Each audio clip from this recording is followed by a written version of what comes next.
Now, the US has backed Canada in its allegations concerning India's involvement in Hardeep Singh Nijjar's assassination. The US has accused India of not cooperating with the investigation, with State Department spokesperson Matthew Miller emphasizing that the Canadian allegations must be taken seriously. Now, this marks another escalation in diplomatic tensions between India and Western nations over Nijjar case. But let's also tell you, viewers, how Canadian Security Intelligence Service Vanessa Lloyd in September had testified before the courts over the foreign interference inquiry and said that Pakistan is conducting intelligence operations and transnational repression in Canada with the goal of supporting Khalistani extremism. Now, the CSIS director also said that there were allegations against Pakistan, who was working to support a preferred candidate in the election. So that's a big testimony that has now been exposed.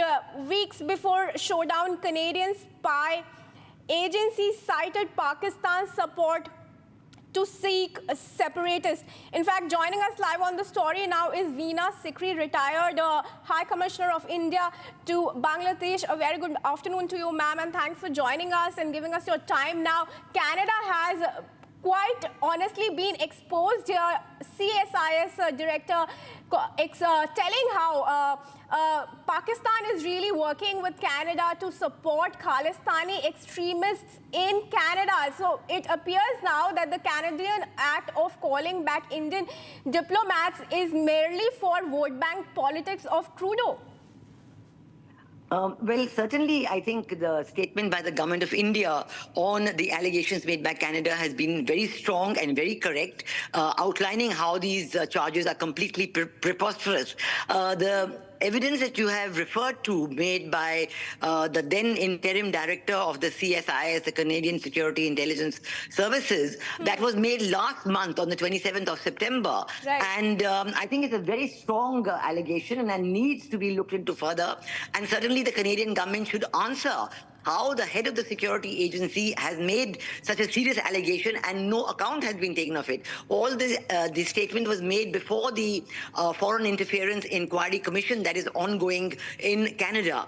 Now, after that statement was made by Vanessa Lloyd, we do understand that she has been replaced as the interim director of the CSIS. And now, as of yesterday or this morning, there's a new director of the CSIS, Daniel Rogers. So I think obviously maybe it's her statement that led to this action about her remaining in the very job. But it is a very strong allegation, very direct allegation against Pakistan. And it shows a collusion, obviously, between Pakistan and Canadian authorities. Otherwise, why would they have not responded to that statement? And why would they have removed the then interim director, Vanessa Lloyd, and received somebody else?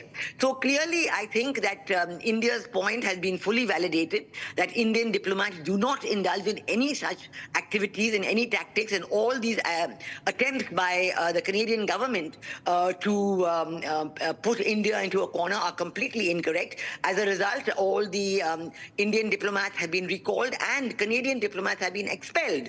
So India-Canadian relations are at an all-time low, and I certainly hope the Canadian government will correct itself and recall that what it said is entirely wrong, and correct what it said and exonerate India in this matter. Of course, we are going ahead. We know that we have done no wrong at all, and this is a false allegation, and we're not going to be cowed down by it in any way. Right, ma'am, let's also talk about how Trudeau is really turning Canada into Naya Pakistan for India. And although it has some Sikh votes to gain, but what really is it losing in souring diplomatic ties with a country like India? Yes, I think that he is very much playing vote bank politics. It is his internal matter that he's looking at. He had the support of the NDP earlier. They have actually withdrawn direct support. They're giving issue-based support. And in his run-up to his parliamentary elections, he is pandering more and more to the Khalistani separatists and to the people who are supporting separatism from Canadian soil. This in itself is a complete breakdown of all diplomatic norms, because to support groups in Canada who are calling for secession from India is completely incorrect. It's completely wrong. There is no support for any such activity within India. Within India, the people of Punjab are peaceful and they do not want any such action at all. It is just these group of separatists who are being given free hand by the Canadian government that is encouraging them to take these completely inappropriate steps within Canada. And Justin Trudeau is hoping to get support in the next elections from the NDP, and that is why he's playing this card. But playing it at the cost of India is going to stand him in very poor stead, and he's going to pay for it at some time, definitely. All right. Well, thanks, Ms. Veena Sikri, for joining us on Republic and giving us your time. Viewers, let's remind you how a Hindu MP in Canada had also spoken about Khalistani threats to journalists working in Canada itself. Meanwhile, let's also tell you how the United States has backed Canada in its allegations against India. And Matthew Miller, the U.S. State Department spokesperson, has spoken on the matter. Let's listen in to that reaction. I know you put out the statement yesterday about the Indian Inquiry Commission having a representative coming here. It was exactly at the same time, basically, that you put this out, that that the allegations came in Canada. Do you have any? First, I mean, do you have any general thoughts on India-Canada round two about what's taking place? First of all, I'd say that the timing of those was completely coincidental. When it comes to the Canadian matter, we have made clear that the allegations are extremely serious, and they need to be taken seriously, and we wanted to see the government of India cooperate with Canada in its investigation. Obviously, they have not chosen. The allegations extremely serious. You mean the long-standing ones? Canada, yeah. The long-standing ones. Yes, I mean. yes, correct. So in terms of how India reacted overnight, or how they reacted yesterday to this, how do you feel about that, the withdrawal of, I mean, obviously Canada was kicked out, but how do you feel about how India is responding? I don't have any comment on that, but as we've said before, they're serious allegations, and we have wanted to see India take them seriously and cooperate with Canada's investigation. They have chosen an alternate path.